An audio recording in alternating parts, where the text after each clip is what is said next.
میں آپ سے جاننا چاہتی ہوں کہ کہتے ہیں کہ قادیانیوں سے پورا بوائیکاٹ کرنا چاہیے، ان کی کوئی پروڈکٹ خریدنی نہیں چاہیے، ان کو کوئی پروڈکٹ بیچنی نہیں چاہیے،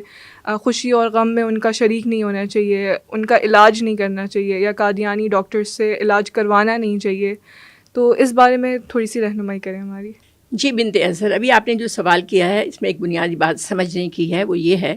کہ قادیانی اور دوسرے غیر مسلموں میں ایک بنیادی فرق ہے. وہ یہ کہ قادیانیوں نے ظاہری طور پر اسلام کا لبادہ اوڑھ رکھا ہے اور اپنے کفری عقائد پر اسلام کا لیبل لگا رکھا ہے. یہ کلمہ تو وہی پڑھتے ہیں، لا الہ الا اللہ محمد رسول اللہ، لیکن یہ محمد رسول اللہ سے مراد جو ہے غلام مرزا قادیانی کو بھی لیتے ہیں. اور دوسرا کفر یہ کیا کہ انہوں نے قرآن میں جگہ جگہ تحریف کی ہے، اور قرآن پاک میں جہاں جہاں نبی علیہ الصلوۃ والسلام کا نام گرامی آیا ہے وہاں انہوں نے اس بدبخت مرزا غلام قادیانی کو بھی مراد لیا ہے، اور یہ ان کا بنیادی عقیدہ ہے. اور لہٰذا یہ جو قادیانی ہیں یہ صرف کافر ہی نہیں بلکہ زندیق ہیں، اور اسلام کا لبادہ اوڑھ کر انہوں نے اپنے تمام کفری عقائد و نظریات کو اسلام کا نام دے رکھا ہے.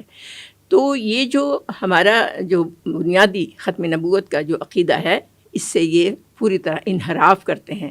اور اپنے آپ کو جو ہے مسلمان قرار دیتے ہیں. قادیانی جماعت نے اپنے تمام ممبرز پر، خواہ وہ امیر ہوں یا غریب، یہ اصول لاگو کر رکھا ہے کہ ہر قادیانی ہر مہینے اپنی آمدنی کا 16واں حصہ قادیانی جماعت کو عطیہ کرے. یہاں ایک بات ذہن میں رکھیے گا کہ یہ جو 16واں حصہ آمدنی پر ہے، منافع پر نہیں ہے. لہٰذا یہ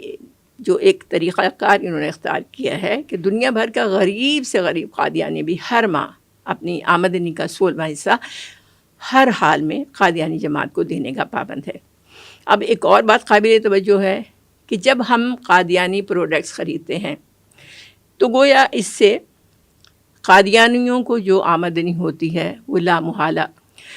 شعوری طور پر یا لاشعوری طور پر مسلمانوں کا پیسہ اس آمدنی میں شامل ہو جاتا ہے.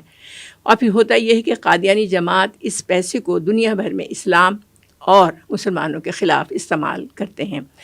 اور ہمارے پیسے کے بلبوتے پر معاشی طور پر اور معاشرتی طور پر اپنی جڑیں مضبوط کرتے ہیں. مسلمانوں کی نوجوان نسل جو ہماری یوتھ ہے، جو اعلیٰ تعلیم،